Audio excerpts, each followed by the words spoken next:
Hello and welcome to the Inspiration Station for Self-Awareness. I'm Hazel Butterworth.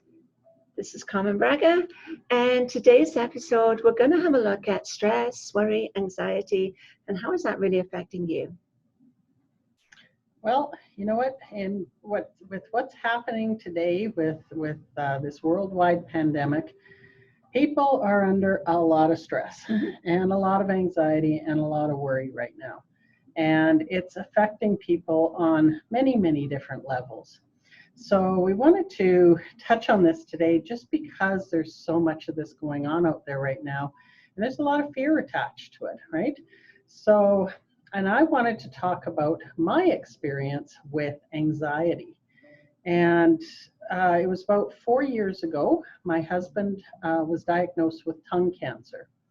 And it was a long, involved thing. I mean, oh my gosh, it was the first 2 years were pretty intense. And so it was quite a bit. And being the caregiver, you know, everybody told me, look after yourself, make sure you look after yourself. And I said, yeah. And obviously I didn't listen very well because I ended up one Saturday afternoon, we were sitting on the couch watching TV, and all of a sudden I started just getting really hot and cold. My heart started racing like crazy. Oh my gosh, I thought I was having a heart attack. I was scared. I was really scared. I thought, what the heck is going on? And it was just off the scales. So we went to the hospital. They ran all the tests. We were there all day, all night, and ran every test they could. And they came back at the end of it and said, we can't find anything wrong with you. Go home. And to me, I'm like, well, you can see on the monitor, right? Like when it's jumping whenever I had one of these well, we know now what it was, but whenever I had one of those, that I would get dizzy. I would get so dizzy when this happened that I couldn't even stand up or anything. But you could see it on the monitor at the hospital. And they said, well, we can't find anything wrong with you. So we went home. It happened again the next day. Well, it's no point going into the hospital. It happened again the next day. And like it just scared me. It freaked me out. So we went back to the hospital, got a new doctor, ran all these tests again. He came back with the same thing. There's nothing wrong with you. Go home. And I said, well, there's got to be something, like something's going on here. And he said, as near as I can tell, he says, from what you've told me, like going through cancer and all the stress and everything that we've been under for such a long time, he said, I think you're having an anxiety attack. And I got actually a little ticked off with him because I said that to him. I said, how the hell was I having an anxiety attack when I was sitting on the couch watching TV? You know, and he said, well, he says, this is the signs for it. This is what's I think is going on. Well, I still didn't believe it. I still didn't buy it. So I think it was a couple days later, like it just kept happening over and over again. So I went to my doctor and I told him what was going on. And at the hospital, they had prescribed me with these pills. And my doctor said, well, he said, how about if it happens again, he says, take the pill. And he says, you know, if it calms you down, then it was an anxiety attack. And I thought, okay, well, that made sense, right? And I don't know why it didn't compute the first time, but it made sense when he said it. And so I did that. When it happened again, I took the pill. It calmed me down. I said, I'll be damned. It was an anxiety attack after all. But I'm the type of person, I do not want to be dependent on pills and stuff for long periods of time. So I was thinking like, oh my gosh, like how am I going to do this? I couldn't drive my car or anything because I'd get so dizzy during one of these things. So at that time, I was actually writing a course that I was teaching at the school here. It was one of Eckhart Tolle's courses.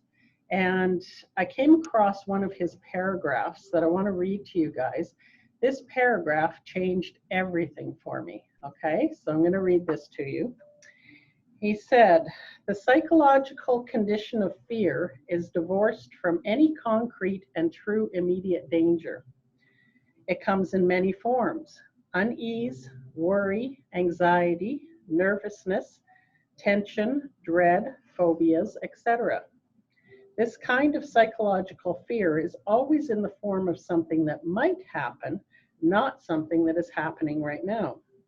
You are in the here and now, while your mind is in the future, creating this imaginary danger. This creates an anxiety gap. You can cope with the present moment, but you cannot cope with the future you who is creating that imaginary danger. Now, can you? That changed everything for me. I thought, oh my God, this is a psychological fear. So I decided to experiment with myself, which I do quite often. And the next time that I had that anxiety attack, instead of taking the pill, I went into my meditation room and I sat down, I closed my eyes, took some nice deep breaths, and I asked myself, I said, okay, show me what is causing this anxiety right now. I wanted to see what's going on here. So a picture flashed in my mind of my husband dying. And I asked in that moment, I actually turned things around. I went very logical. I went, okay, is this happening right now? The answer was no. Is my husband dying right now? No. Is he cancer-free right now? Yes. And I started asking myself these logical questions. And all of a sudden, the anxiety just came down, down, down, down, down, down, down. And it was gone. And I was like, I'll be darned. It just totally took away all that anxiety, because I realized in that moment that what was playing out in my mind was this psychological fear. It wasn't actually happening at all, right? So that took me one more time it happened where I had that anxiety attack. I did the same thing. I went in, said, okay, show me what is going on, what is playing out in my mind. I did the same thing. I talked to myself logically, and it brought it down again. For me, it only took those 2 times. I never had another anxiety attack again, because somehow I overrode whatever was going on in my brain, that it wasn't able to lie to me anymore. Basically, I wasn't buying into it anymore. And that changed everything for me. That opened up such a huge realm for me. And just learning how to work with what the mind creates and to look at, is it actually happening? And it wasn't any of these times. So that worked really, really well for me. Anxiety, of course, comes in many forms. A lot of people do need medication for it. By all means, if you need it, take it. But this was something that really helped me, and maybe it can help you if you want to give it a try. So that was my experience.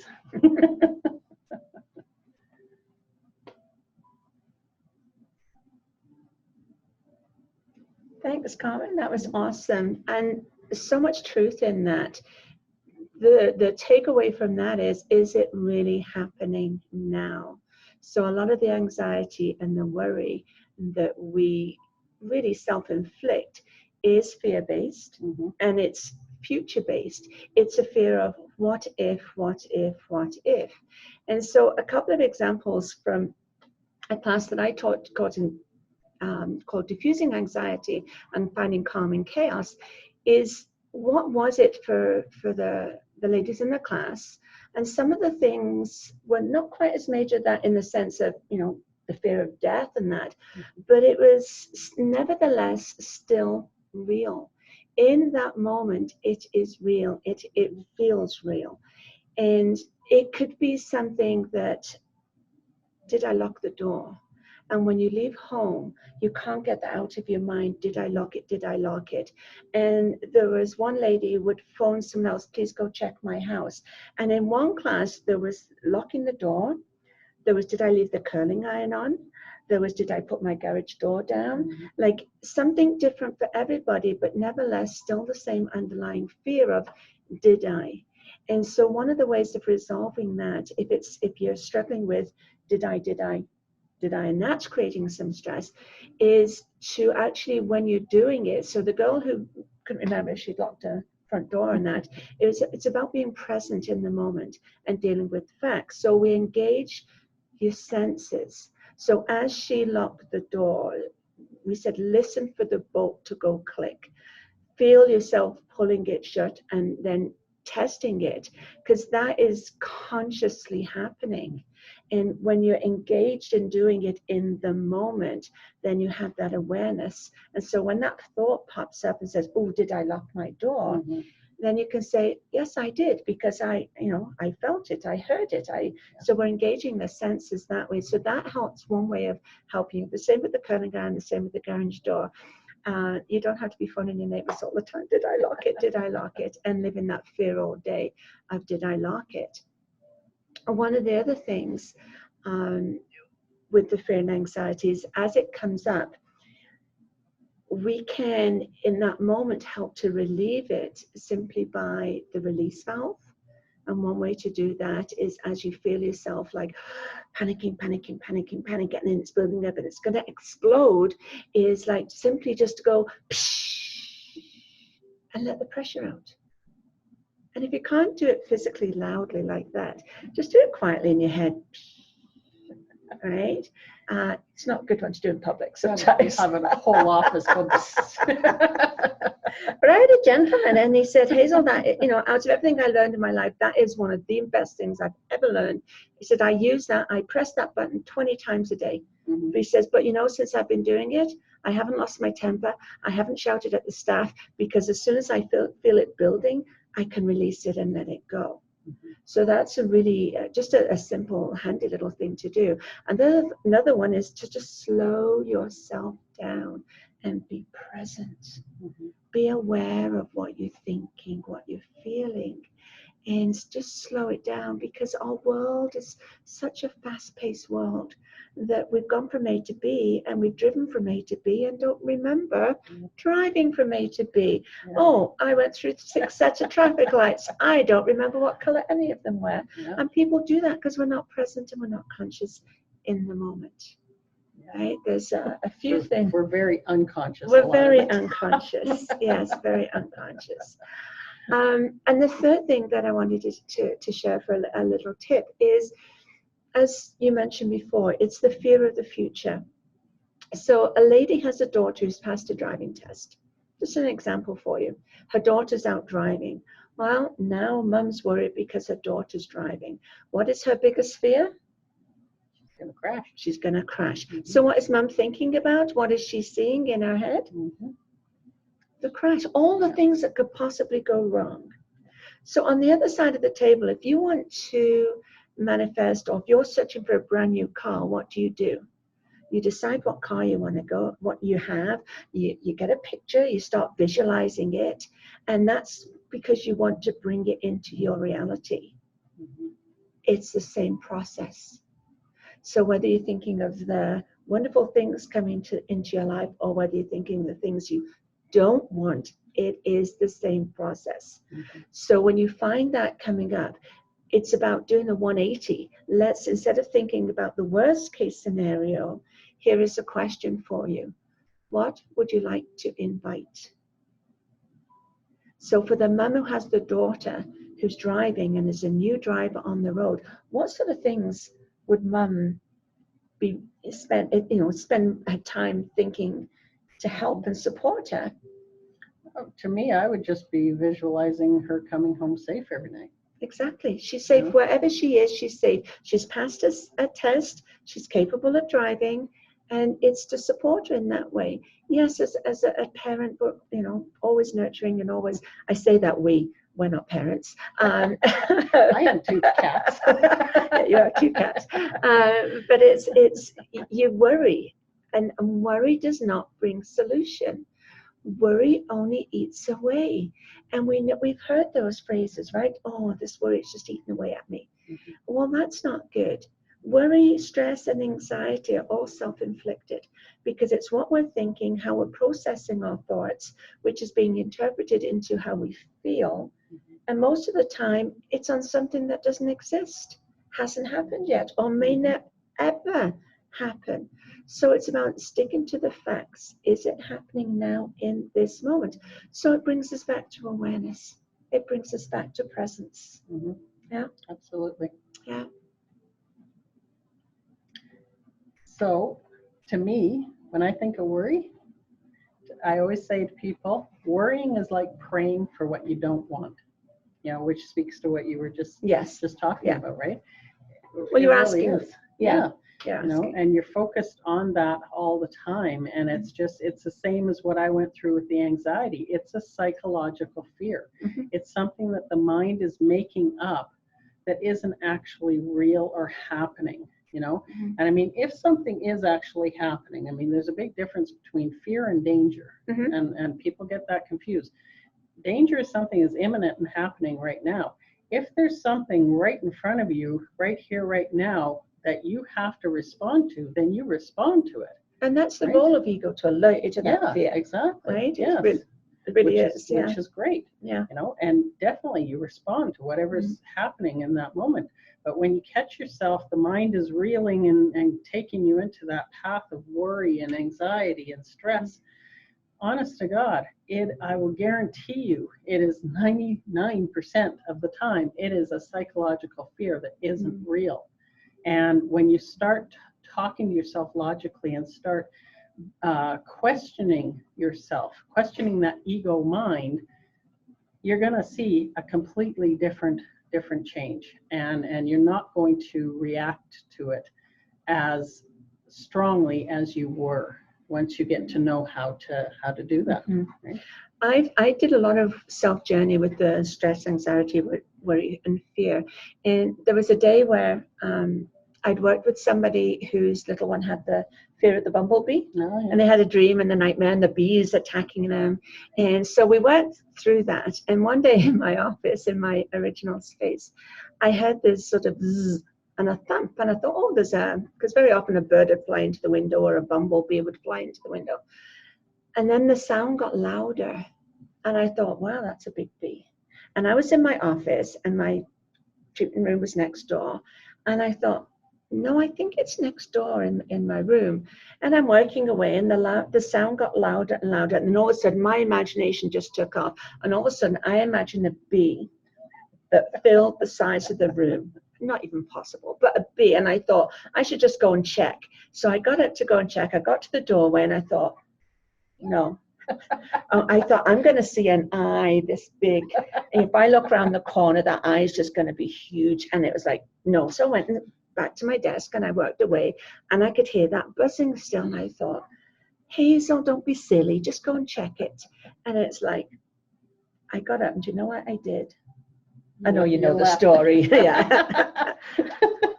I packed up and I went home. And driving home, I thought, Hazel, like, what was that about? It's like, it wasn't physically happening. I mean, there's no way a bee, if there was a bee that big, there's no way it could have got into the room. How would it have got in without knocking a wall down? I would have heard that. And then it was a reminder that fear is very real and fear is very debilitating. So when you have anyone with anxiety, it's to have compassion, because in that moment, that fear is very real for them. And they're having that anxiety because it's like they physically feel it. They're constricted, and they could be having that anxiety attack that you had, but it's appears to be very real because it's happening in that moment. Yeah. Well, and one of the best things you can do, and we've talked about this before, when you're experiencing anxiety or stress, any worry, breathing, taking nice deep breaths. Honest to God, it helps so much. It really helps you to calm down and get grounded and just let it, just sit with it and just let it go.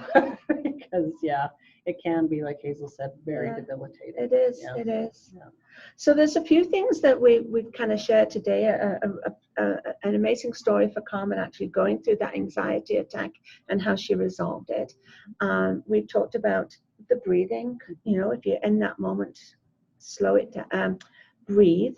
We talked about slowing it down. We talked about the release valve.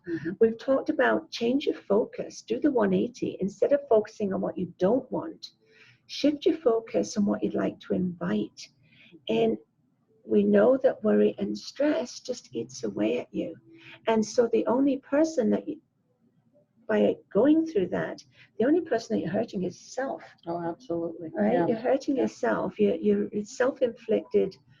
Well, and we know, and we've talked about this in the past videos too, that it can show up as illness in the body. Yeah. If you're so ultra focused on that worry all the time, Yes. it can definitely show up in your body. Yeah, just at festers. some point. Yeah. Yeah. So really, is it happening now? Stick to the facts. And if it's a future based, if it's like, oh, I'm worried about this, then what do you want to invite? Let's manifest what you do want in your life rather than go with what you don't want, right? Absolutely. And worry about. Because the worrying does not bring solution, except it just brings more worry and pain and frustration and anxiety and stress. Yeah. Right? And we don't want to live like that. No, not at all. Yeah. No. So one thing we would like to invite you to is we have a group on our Facebook called Ignite Peace Within, and we'd like you to join our community, and that is all about inspirations and sharing ways. The whole premise behind it is creating peace in here, and that's diffusing your calm and anxiety, because if we create peace in here, then that translates into creating peace, more peace in the world. Absolutely. Yeah. Find the peace within. Yep. The inside reflects on the outside. So if you're peaceful inside, your outside's going to reflect that as well. So that's what we're all about. So if you're on Facebook, we invite you to join us. It's called Ignite Peace Within, and you'll find Carmen and I there posting on there, and a wonderful community of people, all with that same interest of creating peace. Well, and if you're wanting to, like if you suffer from these things and you're wanting to go into it deeper, Hazel and I also work with people one-on-one. We do group programs too. If you want to have a quick chat with either one of us, you can go on our website, which is www.healingheartcenter.ca, and you can book a free introductory call with either myself or with Hazel anytime. So, yeah. All right. So thank you for being with us today, and until next time, be kind to yourself. Have a great day. And breathe. Yes. Thank you. Thank you. See you later. Bye.